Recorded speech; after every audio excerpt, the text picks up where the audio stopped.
So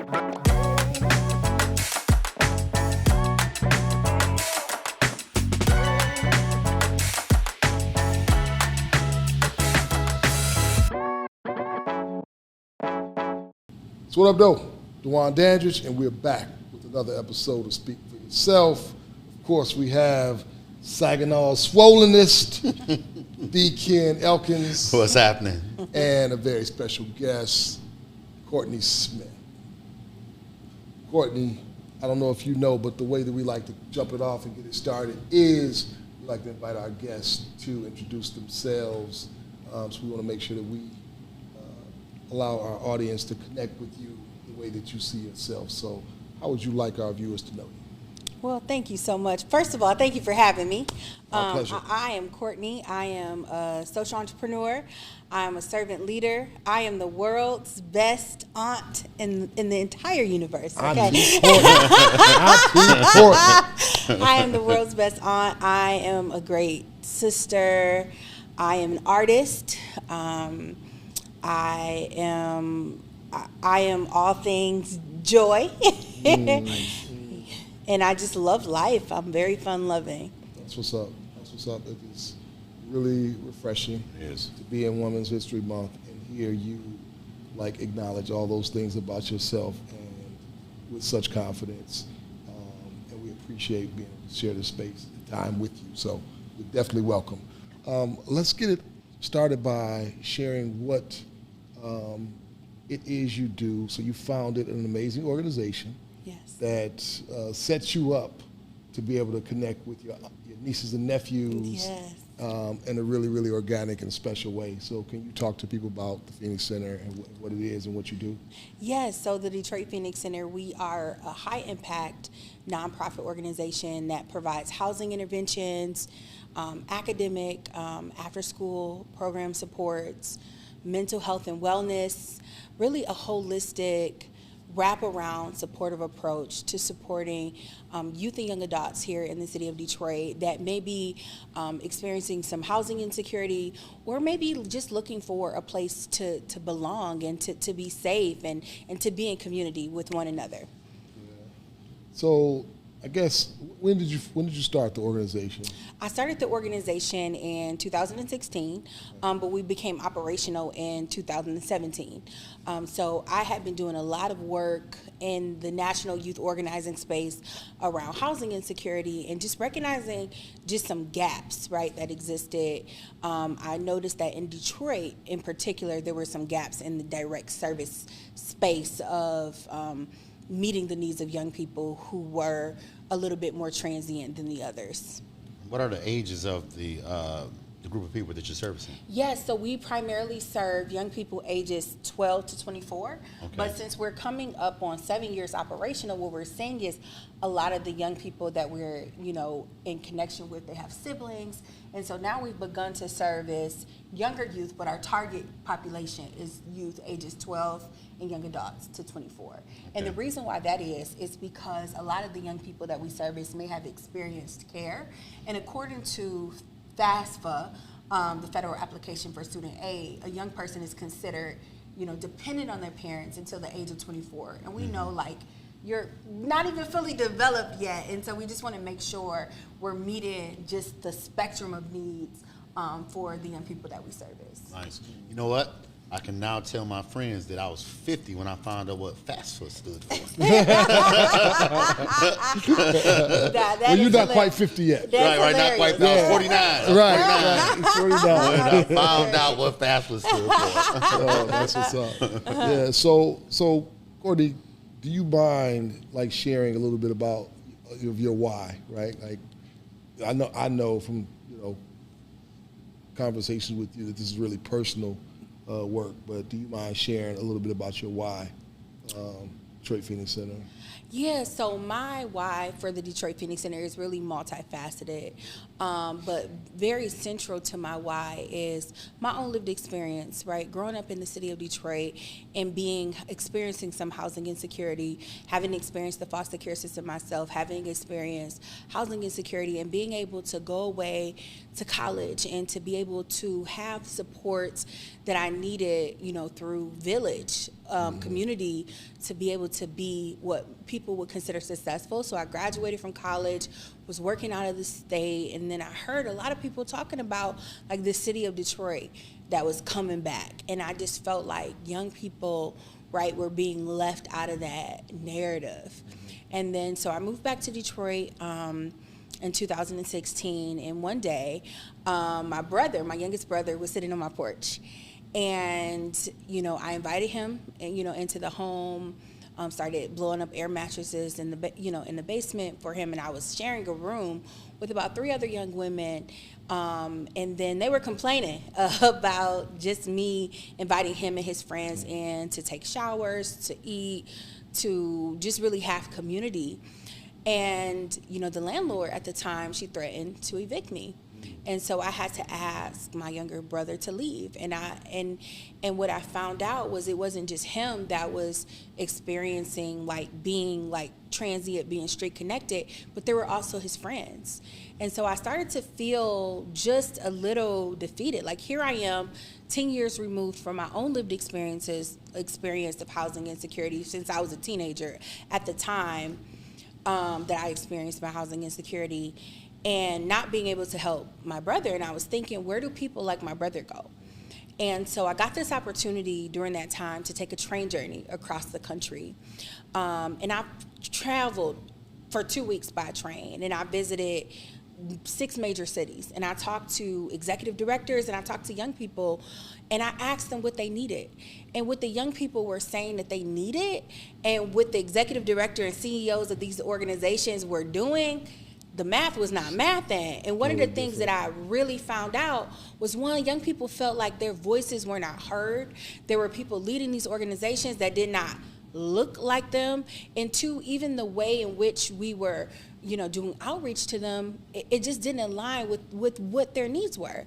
And so in Milwaukee, actually, there was a young lady that I want to thank, for doing the interview with me. And she said to me, she was like, don't thank me, what you gonna do? And she gave me a charge. That young woman gave me a charge. And so I came back to Detroit, convened a group of young people, talked to them about what I saw while I was traveling the country by train, learned about this model called a drop-in service model. And what I learned was young people that are, experiencing transience would rather go to a drop-in center to have community than to go to a shelter. My brother was one of those young people that we convened, and we built out what is known today as the Detroit Phoenix Center. Everything from the colors on the wall to the services that we offer to the furniture that we utilize. But unfortunately, the day before the Phoenix Center was slated to open, I found out that my younger brother had transitioned by suicide. And I often say that deep-seated pain can either cripple us or move us to show up in the world as a better version of ourselves. And my brother's transition literally moved me to show up in the world as a better version of myself. I learned about mental health and the stigma associated with it. And sometimes, when a person is not well, it doesn't look like the stereotypical way that we envision it. Yeah. But I was moved in a way that I'd never been moved. And I wanted to ensure that no person, no family, no young person would experience the type of pain that my family experienced through my brother's transition, or even the type of pain that he was in, and the unwellness, and making sure that we just remove that stigma to be able to provide safe spaces and support and resources. And though it was the greatest pain of my life, even still to this day, I have been able to honor my brother in ways that are so sacred. I often say that he is my Phoenix. We dedicated a room at the Phoenix Center to him. We dedicated, started a scholarship fund where we've distributed over $20,000 in resources. Some of his friends, even on the day that the Phoenix Center opened, they came, they said that Blair told us that he was coming here and he invited us here, and they still showed up. Wow. And so I say that God will give us beauty for ashes. And I know that my brother has definitely been an angel for me in all of this. I often say that he is my phoenix and he is my why. And it's really hard for me to talk about the story of Detroit Phoenix Center without talking about my brother, because he was the founding president of our youth board. He was just so vibrant and so full of life. And that's what I want him to be remembered by. And that's what I want young people to feel every single time they step foot inside of our doors. Thank God for Blair, and thank God for you. Yes. For the work that you're doing. I know that, like, it feels like the natural question is to, what would you want to say to youth that may be struggling with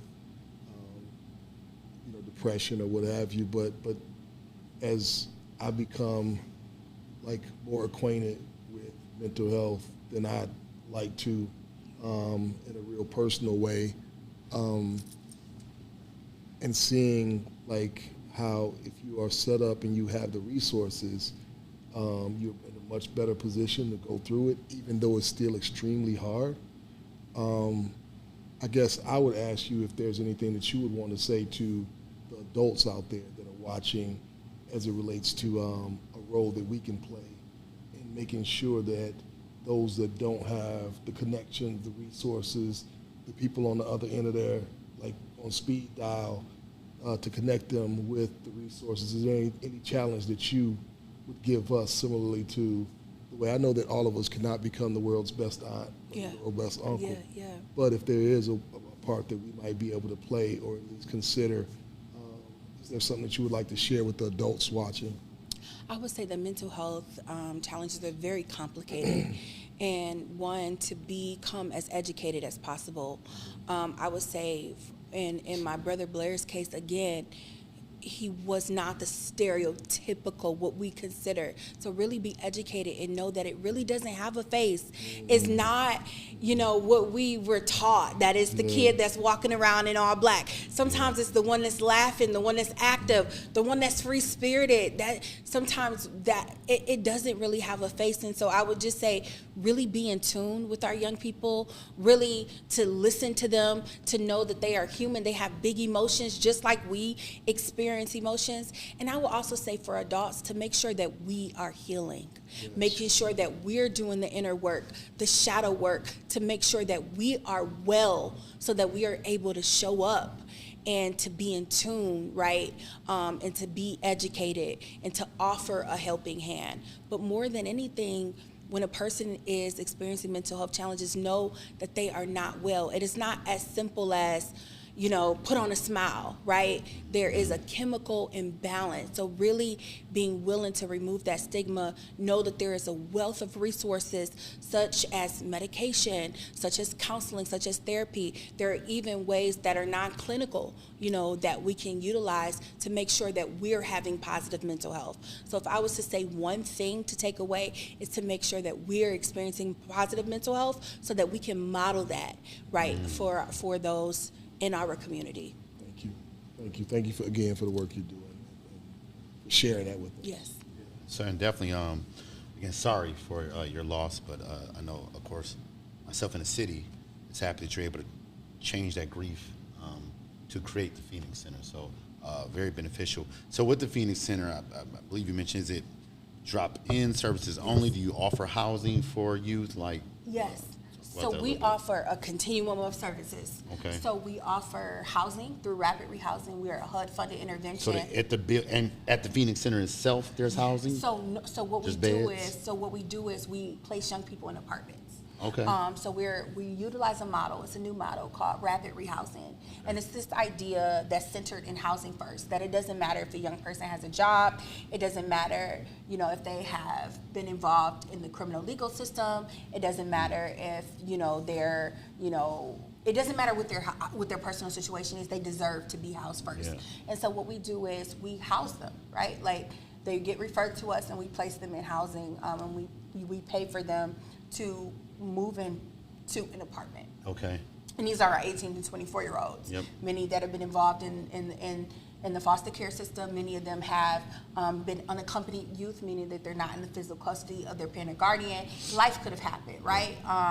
Or they could have lost their job. We're in very, interesting financial times. Yeah. So essentially what we do is we put them in apartments. We connect them with a case planner coach to really help them to identify employment, to really work on their mental health. So if they need counseling, we pay for that. We pay for moving costs. We really support their whole being.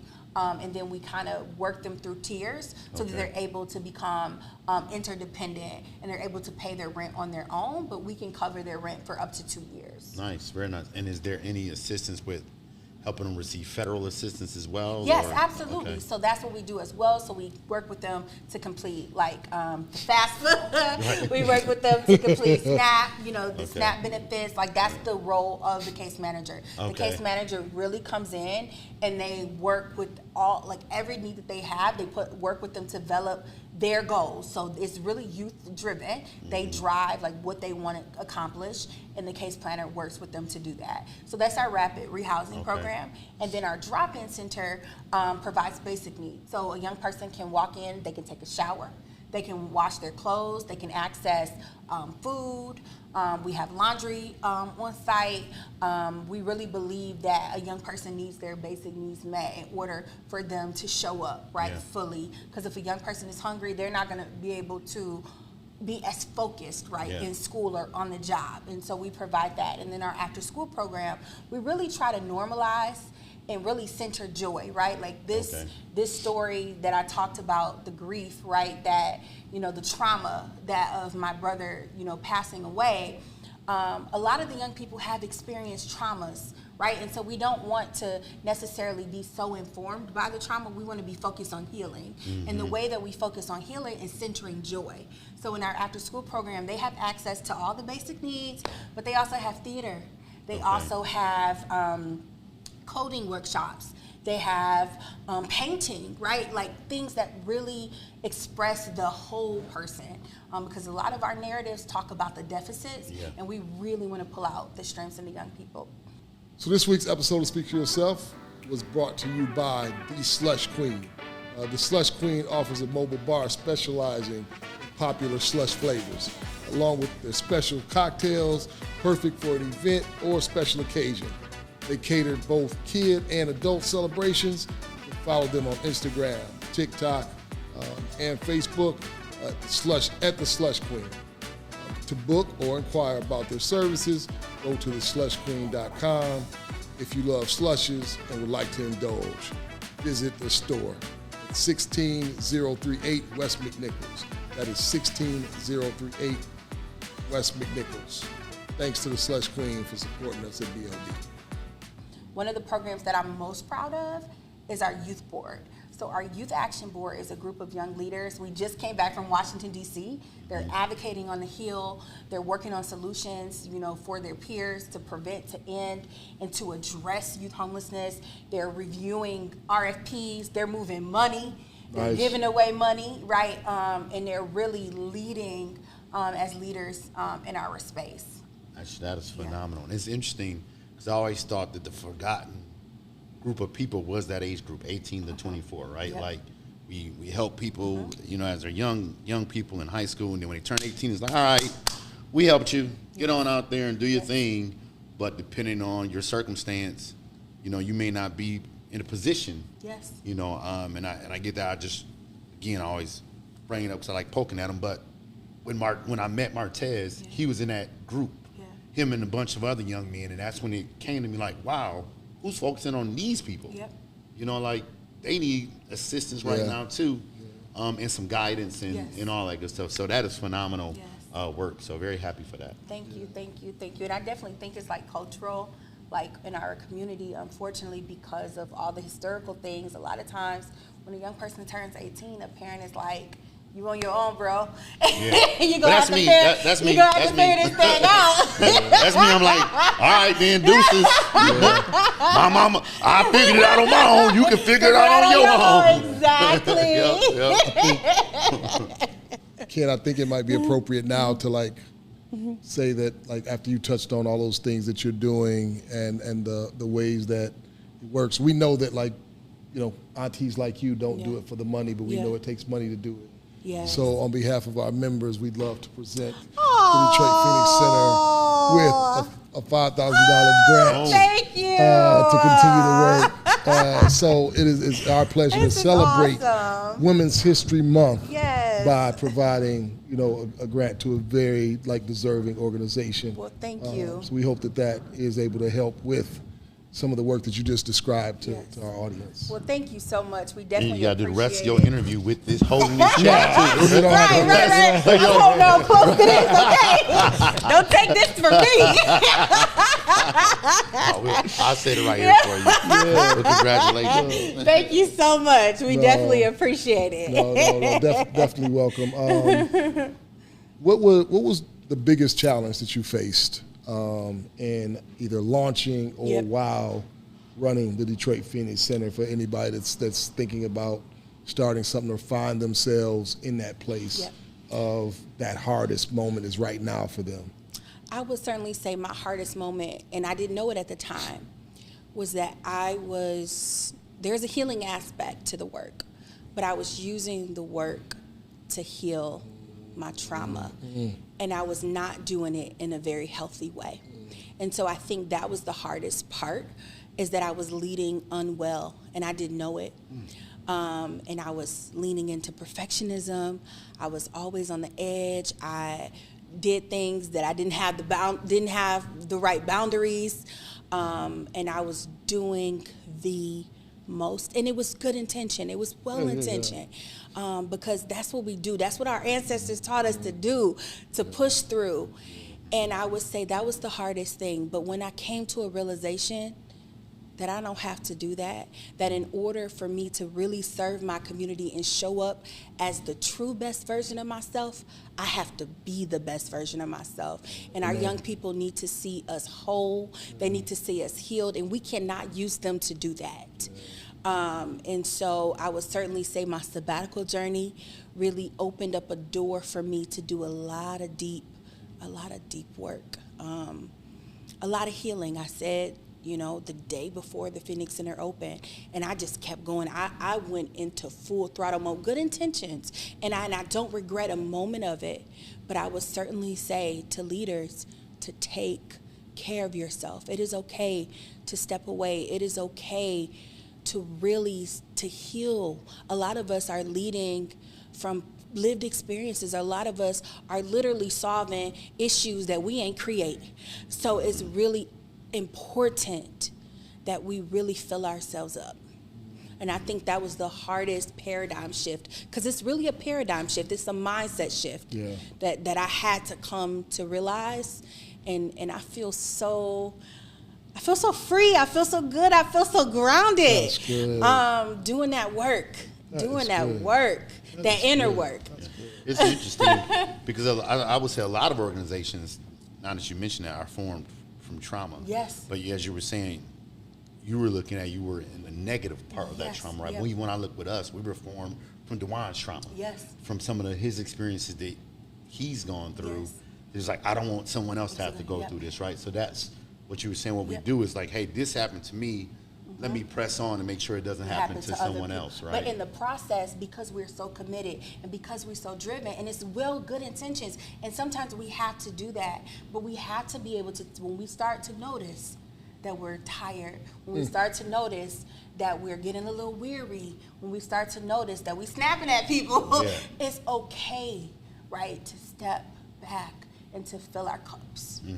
And I think the hardest part for me was even coming to that realization, and then even healing from the resentment that I felt from like why is it our responsibility, right, to ultimately, like, we take on the responsibility to undo an unjust system, and a large part is because that's what our ancestors taught us to do, and we're going to continue to do that. But we really need to be holding other people accountable, and by other people I mean white people, accountable to doing that, right? And so we're overworking ourselves when really we need to be creating systems and to hold them accountable. Love it. Yeah. Wow. Yeah, you said a lot, and I would say, one, I applaud you. Glad to hear that you. I'm troubled that it took so long to get to that point where you're like, okay, like Courtney needs love too. Yes. Right. Yes. And oftentimes we insert ourselves in, like as you described, and I couldn't have said it any better. So, I guess the follow-up question is, where are you going from here? Right. Where is the Phoenix Center headed? Yes. Right now, we are in a precipice. We are on a pinnacle right now. And I would definitely say that our young people, our young leaders, they are leading. And I am so excited for them to be able to go and speak on the Capitol and go to a state conference and watch one of our young leaders who literally started in our program as a young person that was unhoused to get up on a stage in front of 600 people at a sold-out national conference and speak not from their lived experience, but speak from their expertise. I knew that there was a legacy of leadership that was being birthed that is going to be youth-driven and youth-led. And I think that's what I'm most excited about. And these days, I'm just sitting back and letting them tell me what to do. And I'm listening to them and trusting my team and knowing that I don't have to do it all. And as we continue to lean into that, we're seeing our services increase. We're implementing a new mobile intervention this year. Okay. Our young people just started. What is the mobile intervention? Mobile intervention in terms of meeting young people right where they are. So what we do at our drop-in center, we're looking to create a mobile unit to take that around. The ice cream truck. Yes, for all these services. I do wish it was that simple, but yes, that is. You're gonna pull up on the spot. Yes, that's and be like, exactly. We're bringing the services to you. Yes. That is yes, that is amazing. Yes, and so we just got the neighborhood grant for that. Actually, that is amazing. So thank you. That's what I'm most excited about right now. We haven't really made the announcement, but that $5,000 going. Breaking news. Breaking news. Got breaking news on Speak for Yourself. Here first. We gonna pay for the rap. Yes, for the, we got that on camera. That's it. No doubt. So that's what we're doing. We're taking the services right to the community. And so I'm really excited about that. And that came out of talking with our young people. They just wrapped up season 3 of their podcast. We definitely gonna have to get y'all on there. And so just really elevating them. I think that's where I am right now in my journey, is elevating my team because they are dynamic, elevating the young people, just really creating spaces and opportunity for them to lead, and me just kind of just stepping back and exploring other things that I'm passionate about. I just joined a pageant. I saw the announcement. That's what's up. A pageant. Oh, really? I just joined a pageant. Right. Something that ain't got nothing to do with nothing other than the fact that it was something that I wanted to do. You gotta take that 5 G's and get us some red bottles. Right. Kids, you gotta come get us red bottles. No. We not doing that. But wait, what's gonna be your talent? Congratulations. Because don't you gotta have a talent? So for this particular pageant, all the shit she just told you she did. I'm just saying, which one you won't do? She out here trying to save the world. That ain't a talent. You can't get up there and be like, I'm saving the world. Who gonna top that? No, but that is with the pageant. This pageant that I'm doing is focused on who gonna top all the stuff she did? If she came up there and said she doing all this, one, she could pull up on you in the social service ice cream truck, for one. What you gonna do? Come behind that and see you? You know what I'm saying? Juggle or something. That is hilarious. That's hilarious. So my platform for the pageant is Ignite Literacy, because I really love reading. Like, I'm a nerd for real. Do you have Dwan read? Yeah. He needs help. We're not gonna put that task on you. No. So just making sure that young people have access to books. Nice. And the love of reading. So. That's what's up. Very dope, That's what's very up. dope. This has been great. Yeah, Thank you so thank much. you for Actually, having me. I got another question before you go. Well, that's it for time. We out of here. See? It was an important question. 'Cause hilarious. I'm trying to figure out where you, I don't want to say Negroes, where y'all learned about these sabbaticals at. Yeah. See, because you got a sabbatical, he got a sabbatical. All y'all leadership people keep coming up with all these sabbaticals. What a sabbatical for the COO? Damn, the executive director. Oh, But no, that man. is beautiful. That is great that you Thank were able to find that rest Thank and you. find that within Thank you. yourself. Thank you. And then it helped. It sounds like from that point, it helped grow your organization even more, right? Absolutely, because it gave me an opportunity to trust other leaders, like our operations director, to really step up and show what their talents are. And so it just, it gave us a huge, incredible boost. You give your operations director like a month off after you got back? I did not, but we do bake. Glad to know that there's a precedent. So Right. We do bake time off. Like out of all the time that we take off, it would be equivalent to a month. Okay. And they got a raise. So y'all bake or bank? Bake. Bake? Okay. Like yeah. add it in. Yeah, we're gonna bake some cookies. Yeah, you gonna make some cookies. Ken, That's so like, funny. here you go. Our operations Thanks- director. thanks for also holding it went down. spilling, stuff Thanks on for our holding it carpet. down. Right. So what Courtney is referencing, in case anybody is wondering, is we just got a brand new rug, brand new rug, and Ken spilled his drink Red juice, on red juice on the new rug. All on the new rug, just messing up. Can't have nowhere. nothing. Oh man, this was fun. Thanks for having me. Definitely. No. And I will say, I am glad that you got a chance to do the sabbatical. I'm really happy to be getting ready to be planning my sabbatical as well. Yes. It is important that we don't neglect ourselves while we trying to play our part to make the world a better place. We out here, as I heard you describing it, in your words, the thing that was like in my mind is we're tasked with fixing the shit that we didn't break. Yeah. You know what I mean? Yeah. But that shit that we're trying to fix was intended to break us. Yes. But we ain't gonna be broken. Yes. So Yes. thank you for joining us. We Yes. appreciate having you. Thank you for having me. Thank you. We out. Peace.